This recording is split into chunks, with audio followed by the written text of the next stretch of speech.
everybody, and welcome to a new episode of Horror Movie Night. And this week, we just want to say, long live the new flesh.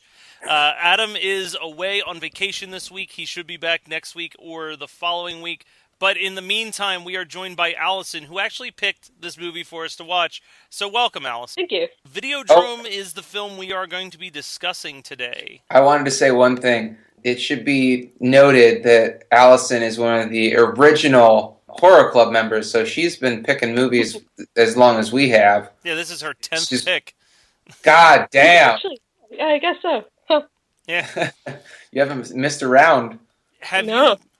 I think and only one of them wasn't a Canadian film. Yeah, I've tried to stick with Canadian ones, by and large. I think this isn't even my first Cronenberg one either. I picked The Fly previously.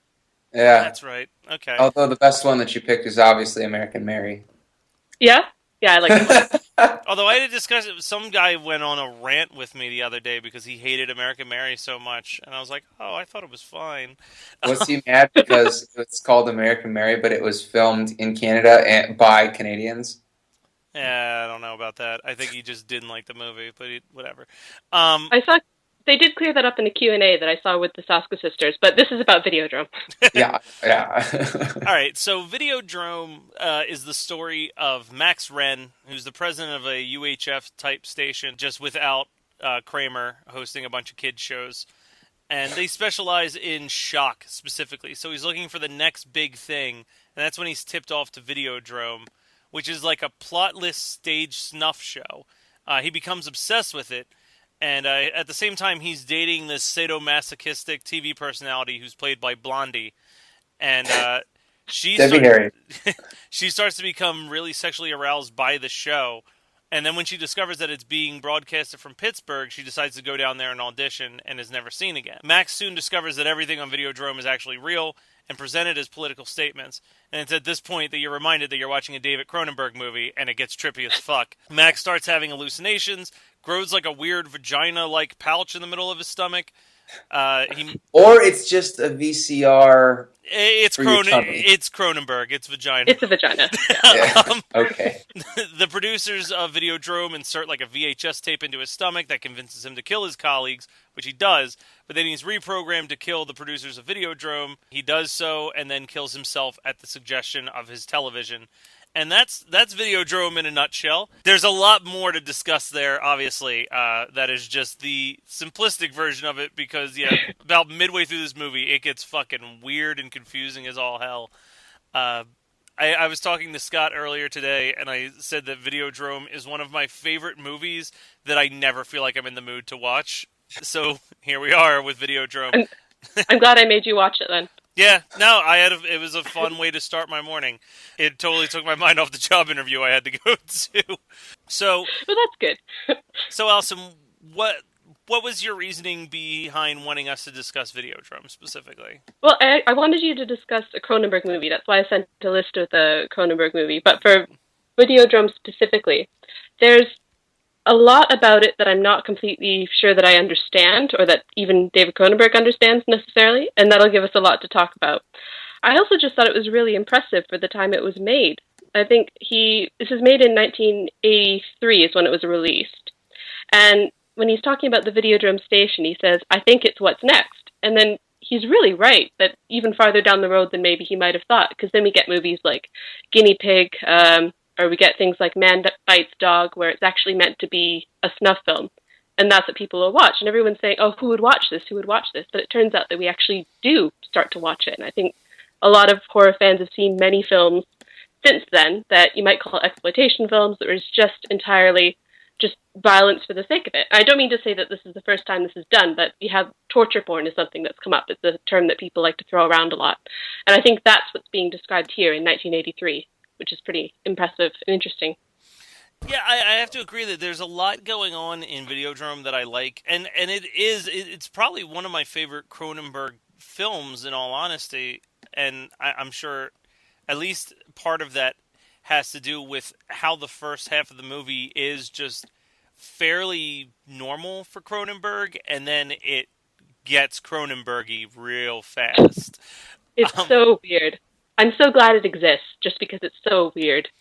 And I just think the effects in it are like above and beyond. It's one of the grossest movies with a low body count. Like, if that makes it, like, I mean, theoretically there's a high body count, but like the Videodrome stuff, when he's watching Videodrome, that doesn't really bother me, but like the weird growths in his stomach, or towards the end when he shoots the one guy and he just starts growing all these weird like tentacles out of his wounds and stuff, is just like, that stuff's really fucking gross. Like, I have a significant question for that later, so remind me. Okay.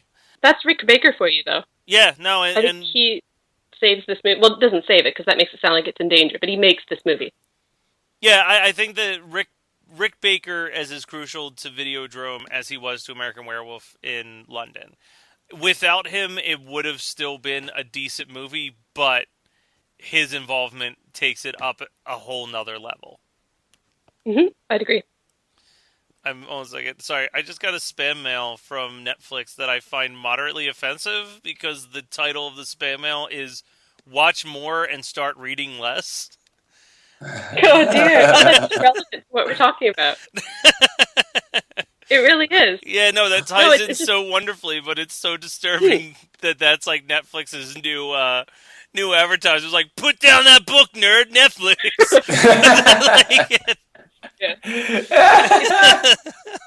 That even more so, and obviously Cronenberg couldn't have predicted this in 1983. He was saying that television would become our lives, and that it would become so much a part of us that it would actually become part of our body, metaphorically at least. And now you can have entire relationships, you can have entire social life on the internet. It can just be completely virtual. Yeah. I mean, look at this podcast. You can really live online. Like this, for example. Yeah. Yeah.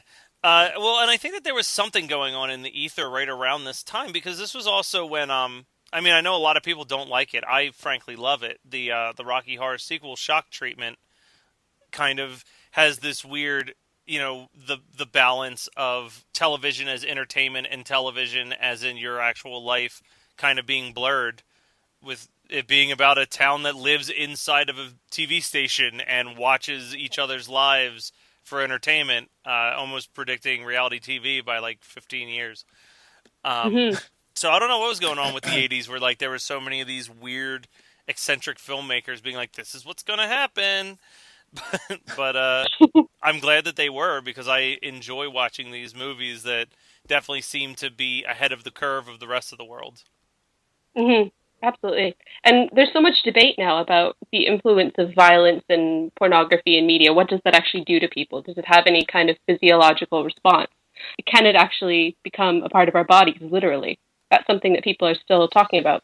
It's something I was worried about, because I go to these horror festivals where I'll just spend 5 days watching movies, horror movies. And I was starting to wonder, what is that going to do to my amygdala? Is this going to be terrible for me? But I asked someone who I know who's a neurologist, and she said that it's probably fine as long as I'm enjoying it, right? So then at least I'm not thinking that I'm constantly in peril. So we could tie this into what Adam's dream was, or what Scott's dream was last night. My dream last night. Oh, yeah? What the fuck did I even say? It was something like, I sent you like 100 videos. Oh yeah. No, okay, so as you know, Alison, I spent the weekend at Matt's crib back in April for the horror or the anime convention that we did discussion panels at, and so I got to see his wall of shame, you know, all his DVDs. And so in this dream, and I really don't have nightmares after watching horror movies, and it's not like I haven't seen this movie like a dozen times before, so it's very strange. But in any case, in the dream, Matt told me that I had to pick 70 films, or he said I told him I needed 50 films, and he found me 70 films that I was supposed to write articles about for Geekscape. And so like most of them they're all VHS tapes, but most of them were in what looked like VHS sleeves that were in the style of the Necronomicon Ex Mortus. So it was like just laid out all on his floor in the basement, and I was like, how am I ever gonna get this done? It's gonna take like 2 months, and it's gonna have to watch 10 movies a week. So yeah, that's what Videodrome did to me last night. Nice. And because this is surrealism, we know that dreams are just as important and real as reality. So Yeah, there you that was go. You probably better just get a busy. hallucination that somebody videotaped so that they could put it on efucked.com, because that's exactly what the Videodrome signal has become. I know that Scott and I have a disagreement about the ending of this movie. Mhm. So we can talk about that unless there's some other stuff in the front and middle of the movie that you want to discuss specifically, Allison. Nothing that can't wait. I guess I thought we should Well, mention the here's the symbolism. thing.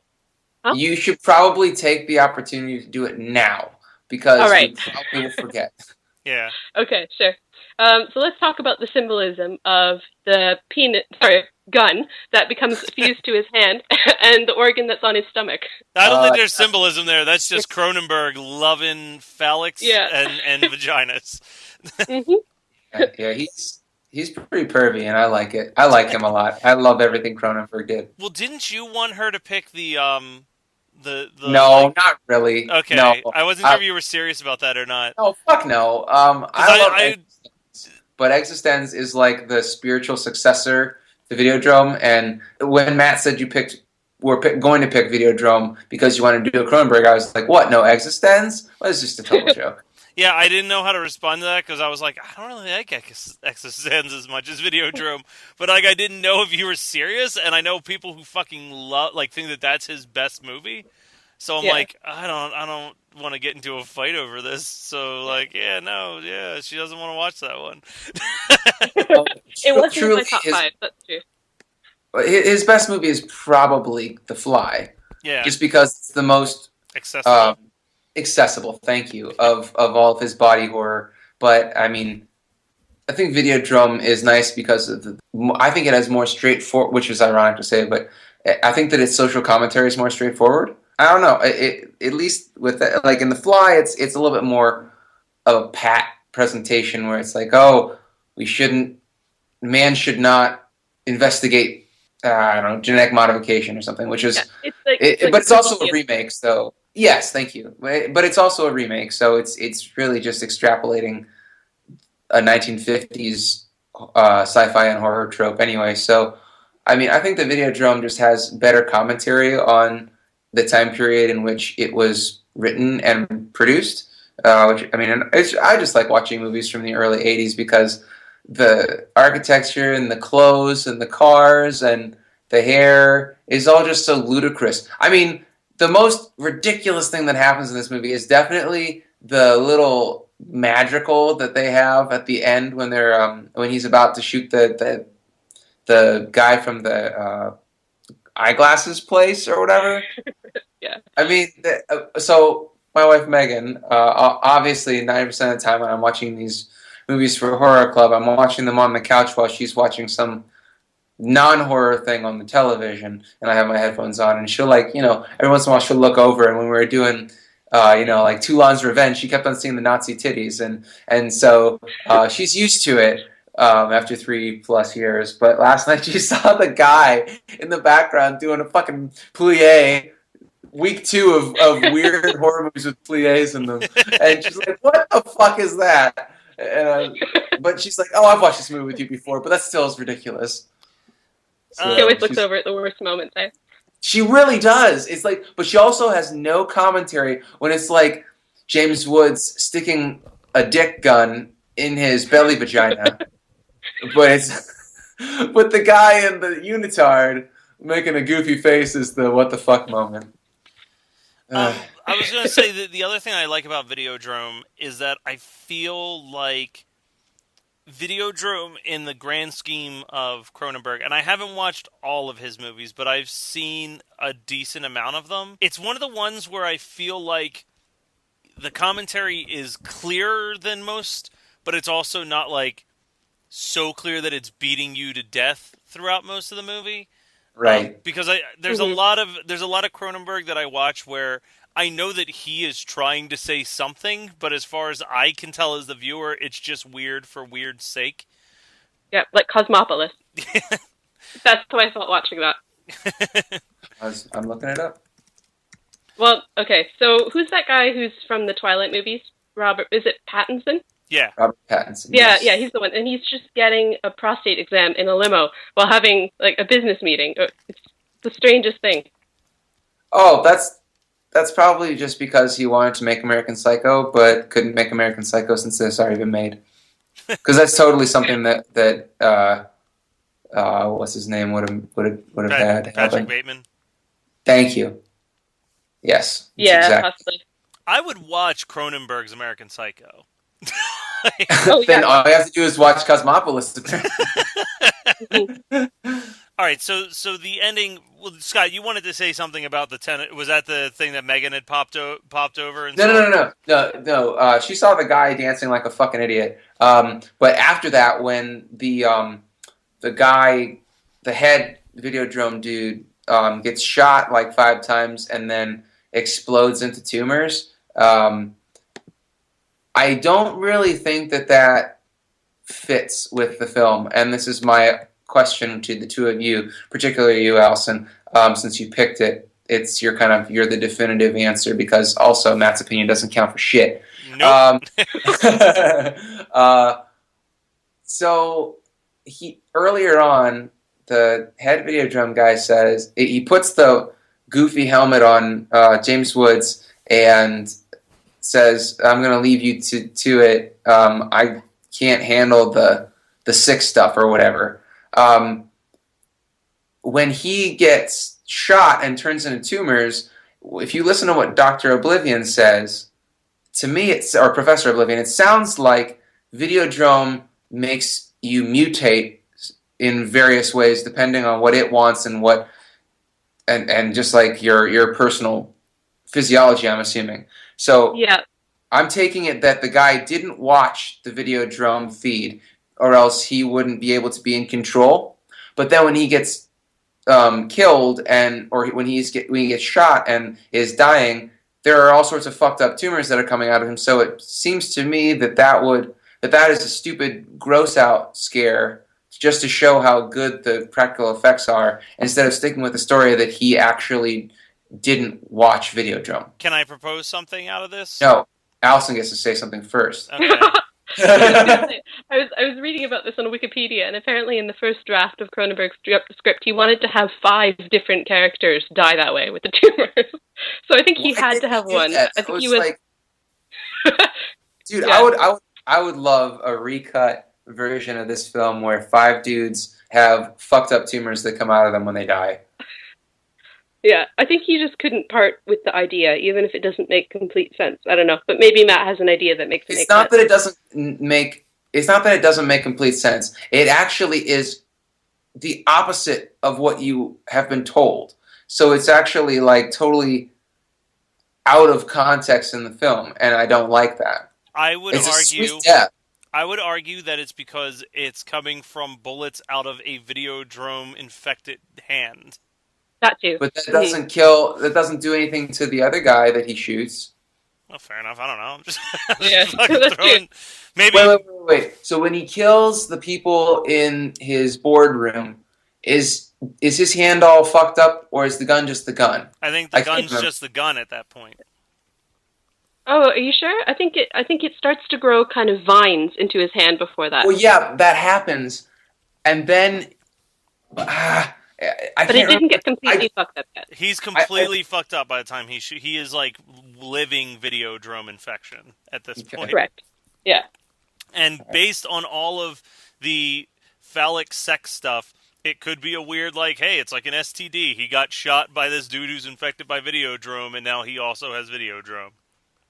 Yeah, that's totally okay, Cronenberg. I'd buy that. Yeah. I mean, let's just give him this one and say, good job. Yes, good job. Not as good as the exploding head from Scanners. So the thing that Scott and I seem to disagree upon, and I'm only assuming that because I said how much I liked the scene, and all Scott said back was K, which usually to me means I completely disagree with your opinion. I like the ending of this movie. Scott does not like the ending of this movie, and I don't know if it's because of that thing, the tentacle thing, or if it's the boat scene, but I love the boat scene. I don't like the boat scene. I love the boat scene. I love the boat scene because it just has that right level of it has that level of like dread because you're like, all right, well, he did all this stuff, he's still got to die, and you kind of knew that was coming. There's the tension that builds throughout that whole scene where he's talking to his television set. I love the effect of him pulling the trigger and then the TV just explodes with like intestines for no explainable. Like it's just such a surreal like 2-3 minutes, and then I just like how the movie like I literally love that it's just a close-up, long live the new flesh, and then it cuts to black and you hear the gunshot and the credits roll, because the movie's the story of Max Wren, so it needs to end right at that moment when Max Wren ends. So I don't know. I like the. I wouldn't say it's my favorite part, but I like the boat scene. But I know that Scott doesn't. Well, I just don't like it because it feels anticlimactic. But I also think that that's kind of a Cronenberg thing. Mm-hmm. The end is usually pretty anticlimactic. Yeah, that's true. It's just over. They're dead. It's over. Roll credits. What I liked about this is the duplicate, right? That he shoots himself in the TV and then he does it in real life. Yeah. I like that because I think it's sort of teasing us with that whole monkey see, monkey do anxiety that people have about violence on TV, right? And it also reminded me of Brian Oblivion earlier when he says that he only appears on TV if he's on TV, which I laughed at the first time I heard it, but then you kind of see that again. Yeah, well, and I think that also plays against, it almost plays against expectations, because if you think about it, in most movies, if there's some weird sequence where a character is like shown a video of them killing themselves, which like happens not frequently. It's not like the world's biggest cliche, but there is always like that sci-fi or like those trippy movies where it's all about mind control or stuff like that. There's always that moment where you see a duplicate of your main character committing suicide as if they're trying to embed the idea in the character. And in most films, that's the moment where the character breaks from whatever trance they're in and is like, no, I'm not going to do that. But in this one, he's just like, yep, sure, bam. And it's like... Mm-hmm. Or if they start to show the one scene and then they start to show the second one, you're expecting it to be slightly different, something might change, because who on earth would show the same clip twice? Cronenberg would. Yep, just to mess pretty with much. you. But that's all I've got to say about Videodrome. I feel like this is one of those movies that, podcast-wise, there's not a ton to really discuss, because it's definitely more of like, let's leave it for the other people that are in the Reddit club or on the Facebook group to really start fighting with each other about. If it wasn't for the comments, Scott wouldn't know that the killer in Blood Beach is a giant clam. Whatever, man. I'm going to watch it now. Oh, it's so bad. It's such a bad terrible movie. But I own it. Not that that's a shock that's to not anybody. much of a... Yeah, that's definitely not much of a an endorsement from you. So, Alison, do you have... Beyond, we'll do the what have we watched this week, but beyond what have you watched this week, since you're not a regular co-host, is there anything that you have that you need to or want to promote? No, not in particular. I haven't really been doing my baking blog or anything like that. I guess if anyone is in the London area, or could be in the London area for the end of August, I think there's still some tickets for Fright Fest, which is a 5-day horror festival. It's really fun. You should go if you have the opportunity. Okay, and what have you watched this week? Well, I watched Videodrome today, obviously. I'm just doing a little bit of revision on that. Yesterday I watched Super for the first time. How did you like it? Because I love that movie. I don't know. I thought wasn't it a bit derivative of Kick-Ass? Didn't it come first? Supposedly the screenplay for Super and the comic book Kick-Ass were both finished like within a month of each other. But the only way that Super was able to get made was after Kick-Ass. I think that this is better than Kick-Ass because Super, I feel like, always stays within the world of reality a little bit, whereas like Kick-Ass starts introducing fucking rocket jetpacks and like all this other crazy shit that's not what's in the comic. The comic stays very true to like, this is what would happen if there was a real world superhero. I think Super sticks with that, and I also think that Super analyzes what the psychological breakdown would be for a human being who decides to take business in their own hands, because you have to be kind of unhinged to make that decision. And as you start seeing people as, good or bad, you start to see everybody as bad because like everyone's at least a little evil. So I like that it really is not. It's not a positive story at all. Oh, incredibly bleak. And I like that, and I feel like there's comedy there, but there's comedy there that you don't catch until like the second or third viewing because you're kind of so sucked into like this guy and how sad and like you feel bad for him, but you also don't want him to keep doing the things that he's doing. But let's also just mention the super awkward sex scene. So, oh yeah. I mean, nothing makes my man parts shrivel in distaste as much as that section of the movie. But great film. Yeah, I think that his speech to Kevin Bacon near the end of the movie is one of my favorite speeches in a film. Plus, it's a James Gunn movie. Yeah, it's so James you can't Gunn. Not like it. That man's got a great track record. That's true. It feels very kind of like Todd Solondz, the sort of atmosphere to it, very depressing. Yeah, no, I can see that. So I guess for things we watch, I also watched Perfume, the story of a murderer. I think I was telling you about that, Matt. Yeah. Have you never seen it before? No, but I read the book, so I thought, I have to really watch the film. So I did. It was really, really brilliant. I thought it was beautifully filmed, and it seems like a normal historical drama until like the last quarter of the movie, where it just goes nuts. Yeah, I really like it until the kind of metaphysical bullshit starts going on.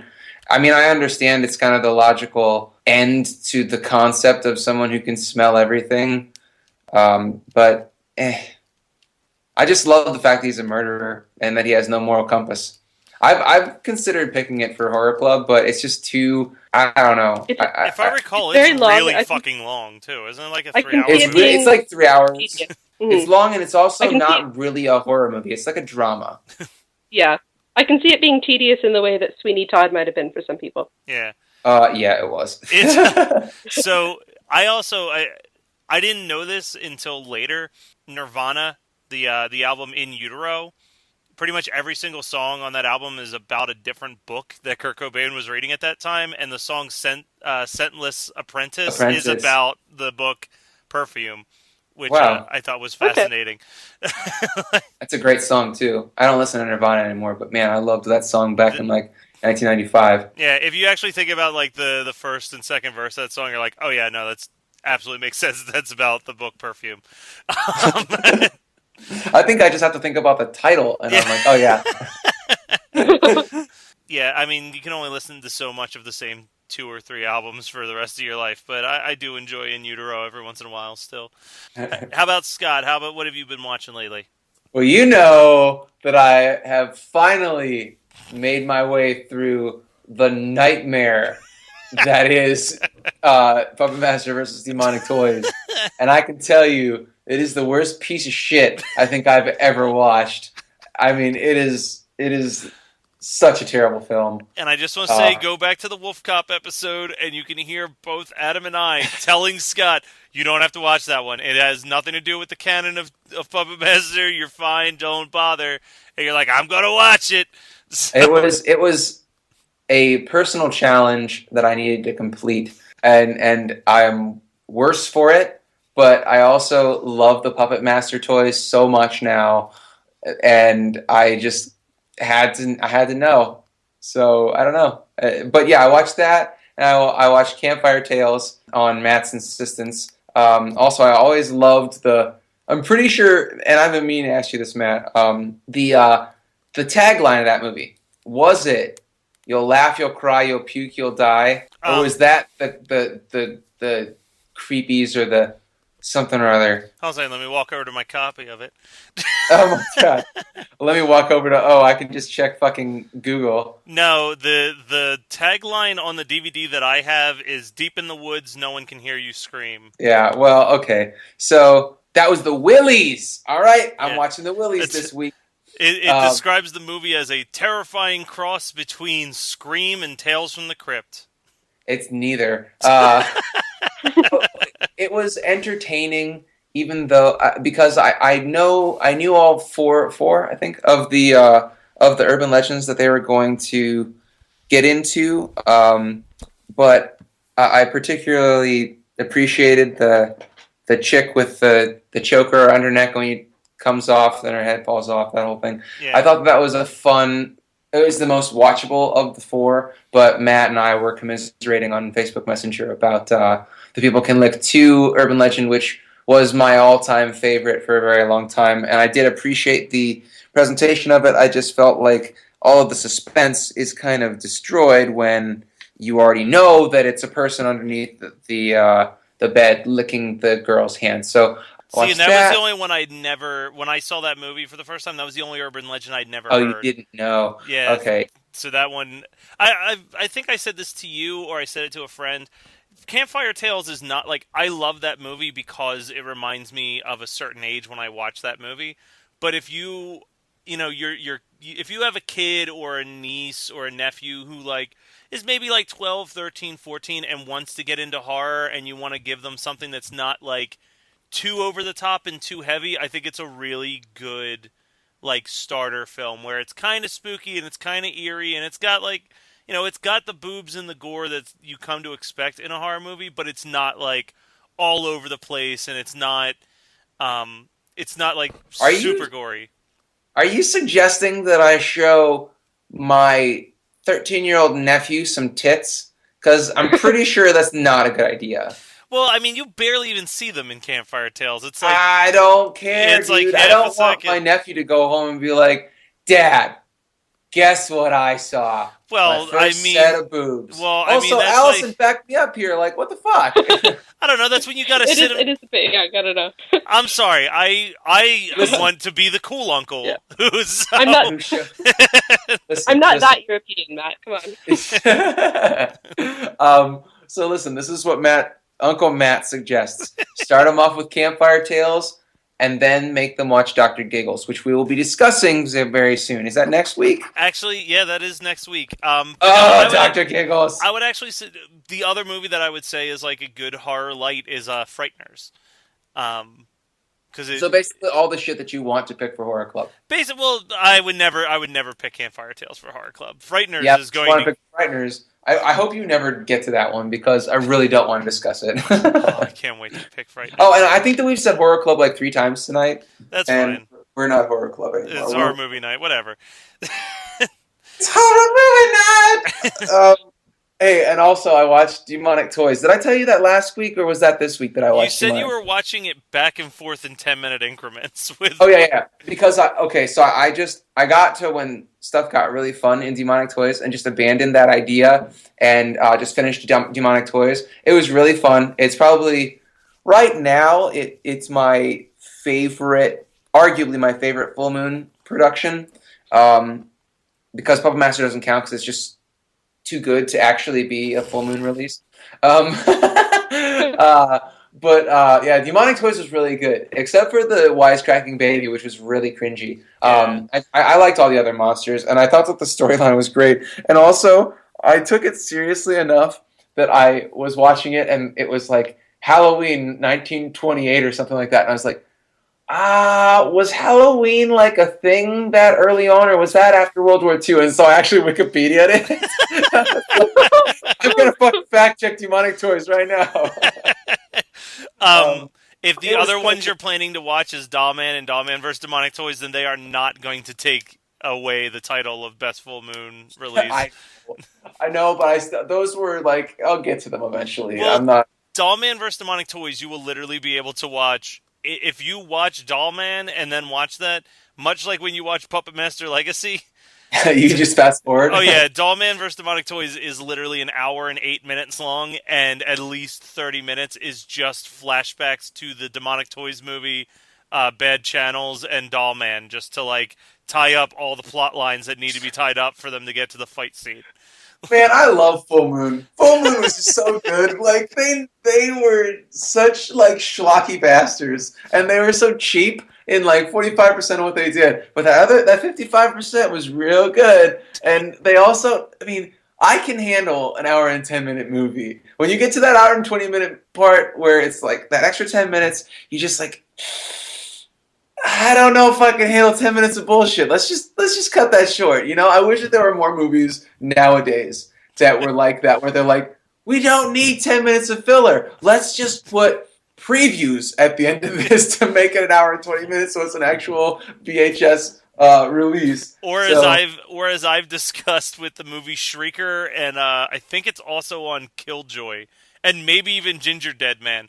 All three of those movies are under an hour long, and then it's 10 to 15 minutes of closing credits at the slowest speed possible, just to get them to an hour and 10-minute mark. I would be really surprised if Santa's sleigh isn't like that too. Yeah, I remember Santa's sleigh flies by. It also might They be because also did Goldberg's that in it. Was that They also Alison? did that with Almost Human. Okay. That movie that came out Awesome. last year. So the ending credits are like 10 minutes long because they needed the extra runtime to make it a feature film. All right, so this week I rewatched the movie Found, which I don't want to talk about too much because I think that's going to be a future pick.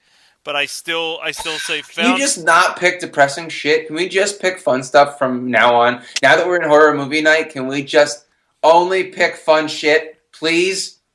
So Found's going to be coming up soon on an episode. Fuck. Dude, if you pick that, I'm picking Seed People. I'll watch Seed People. Fuck it. And then I'm watching Ticks. Why are you threatening me with my favorint movies? I don't understand what you're doing. That you won't like. I was like, why would I not like Ticks? It stars Seth Green and Wait, is Seth Green in Ticks? Yeah, Seth Green's the star of Clicks. I've never seen Ticks. Oh, yeah, I just remember the preview from 1964. Ticks stars, it's Seth Green, Clint Howard, and Carlton from Fresh Prince of Bel-Air plays a thug in it. Holy shit! It's fucking phenomenal. I know what I'm doing tonight. I'm clearing my plans and watching Ticks. The other movie I watched was part of a double feature that I got from Scream Factory, Cellar Dweller, which I'd heard of and I'd never watched before, and it's fun. It's another one of those hour and 15-minute movies, but in the first 5 minutes, you got some Jeffrey Combs action going on, and it's basically about a guy in the 50s who was a comic book artist, and for whatever reason, his one comic book character, the Cellar Dweller, came to life when he was drawing it in this house. And then it's 30 years later in the late 80s, and people find the creature. And it's just a big practical effect monster killing people in the woods for an hour. So it's, there's not much to complain about there. The most fun that I had this week, though, was for Weird Ass Movie Night. We watched The Adventures of Buckaroo Banzai Across the Eighth Dimension. And we talked about this vaguely in the Wolf Cop episode. But just want to say that not only is Adventure of Buckaroo Banzai a fucking great movie, but it's an awful movie to watch with a group of people who constantly are talking and then trying to figure out what's happening in the movie, because A, the logic is all over the fucking place in that movie, and logic is in quotes here, and B, it just keeps throwing so much information at you so matter-of-factly the entire time that it's also really difficult to totally understand what the hell's happening. But we watched the closing credits where they're just walking 7 times because it's the best part in the movie, and I will post those on the Facebook page when this episode gets released. So thank you, Alison, for joining us. I know that you said you hadn't updated the bakery page in a while, but do you want to just give the URL now, just so if you do update it, people can check it out? Yeah, why not? Okay, so it's terrifyingtreats.blogspot.com. Terrifying treats. You say it in such a sweet way. Terrifying treats. I love it. You know that there's it's like Sweeney Todd. There's people inside your treats. Oh yeah, totally. That's part of the appeal. That was Videodrome. Thank you once again for listening to an episode of Horror Movie Night. Feel free to check us out on our Facebook page or our Twitter account or on Geekscape.net or all of the other many places you can check us out. Also, join the discussion at reddit.com/r/horror club, where we discuss these movies every single week. And finally, send us some emails, hmnpodcast@gmail.com. Let's see, so the last 2 weeks have been about penises. So we can talk about the Castle Freak Ding Dong if you want to send pics of that. Send us your best phallic gun going into your chest vagina over at hmnpodcast@gmail.com. We'll be back next week talking about Dr. Giggles, which I picked, and I think that Scott and I are going to have fun with that, and I bet Adam is going to fucking hate it. So, Dude, no. Pounding continues, all right? All right, so join us next week for Dr. Giggles.